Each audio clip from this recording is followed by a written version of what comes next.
एका रात्रीमध्ये महाराष्ट्र सरकारने गुगल आणि ॲपलला नोटीस पाठवली ओला, उबर आणि रॅपिडोचे ॲप्स प्ले स्टोअरवरून काढून टाकण्याची। कोट्यावधी युजर्स आणि लाखो ड्रायव्हर्स एका झटक्यामध्ये रस्त्यावर येणार होते। पण दुसऱ्याच दिवशी सरकारला आपला निर्णय मागे घ्यावा लागला किंवा स्थगित करावा लागला। यावरून महाराष्ट्र सरकार या महाकाय टेक कंपन्यांसमोर झुकलं की काय असेही प्रश्न विचारले गेले। पण खरंच सरकार झुकलं की काही वेगळाच कायदेशीर गेम झालाय, याचा सविस्तर आणि सखोल आढावा या व्हिडिओतून घेणार आहोत। नमस्कार, मी प्रियंका, आपण पाहताय न्यूज 18 मराठी। ओला, उबर आणि रॅपिडो कंपनी विरुद्ध महाराष्ट्र सरकार या संघर्षाची सुरुवात झाली 2020 मध्ये। रॅपिडोने महाराष्ट्रामध्ये आपली बाईक टॅक्सी सेवा सुरू केली। मुंबई पुण्यासारख्या ट्रॅफिकच्या शहरात लोकांना हा पर्याय प्रचंड आवडला।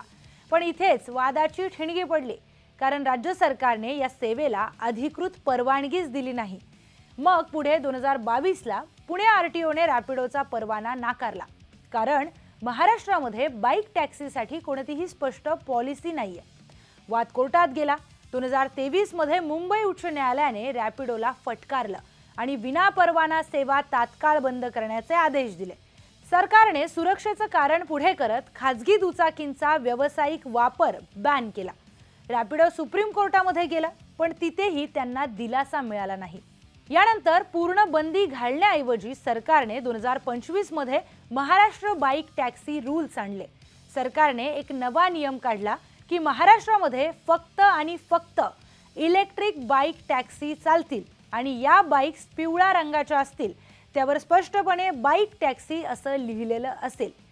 सरकारने ओला, उबर आणि रॅपिडोला 30 दिवसांचे तात्पुरते लायसन्सही दिले आणि पेट्रोल बाईक्स बंद करून ईव्ही वर शिफ्ट करायला सांगितलं।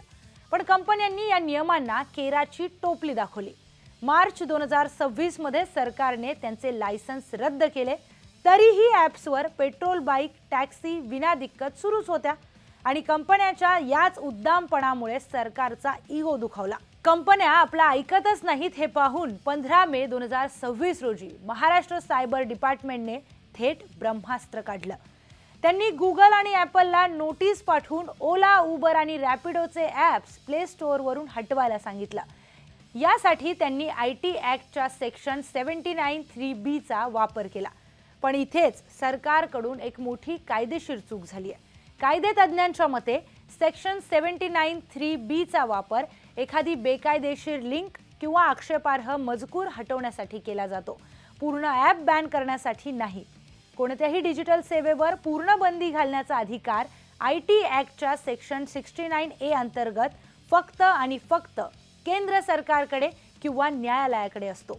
राज्याच्या सायबर सेलचा हा आदेश कोर्टामध्ये पहिल्याच सुनावणीमध्ये टिकला नसता कंपन्यांच्या लीगल टीमने तात्काळ कोर्टात जाण्याची तयारी सुरू केली आणि यामुळेच सरकारला बॅकफुटर यावं लागलं, असं देखील काही कायदेतज्ञ सांगतात। आता मुख्य प्रश्नाकडे येऊया। राज्य सरकार ओला, उबर समोर झुकलं का? उत्तर आहे नाही। सरकार झुकलं नाही, तर सरकारने प्रॅक्टिकल मार्ग निवडलाय।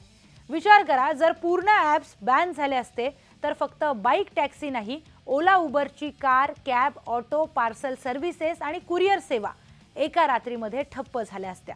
मुंबई पुण्यासारख्या शहरांना याचा मोठा फटकाही बसला असता। त्यातच महाराष्ट्रामध्ये सध्या 15,000पेक्षा जास्त बाईक टॅक्सी रायडर्स आहेत। त्यांचं म्हणणं काय? एका इलेक्ट्रिक बाईकची किंमत 1.5 ते पावणे 2 लाख रुपये आहे। आमच्यावर आधीच जुनी कर्ज आहेत, आम्ही अचानक नवीन ईव्ही कुठून आणणार? यासाठीच महाराष्ट्र बाईक टॅक्सी वेलफेअर असोसिएशनने सरकारकडे 1 ते 1.5 वर्षांचा वेळ मागितलाय। विशेष म्हणजे परिवहन मंत्री प्रताप सरनाईक यांनी पेट्रोल बाईक्स लीगल करण्याचा प्रस्ताव दिला होता, पण मुख्यमंत्री देवेंद्र फडणवीस हे पर्यावरणाचा विचार करून ईव्ही साठीच किंवा ईव्ही ओनली पॉलिसीवर ठाम आहेत आणि त्यामुळे हा वाद आता ईव्ही विरुद्ध गरिबांचा रोजगार असा देखील बनू शकतोय।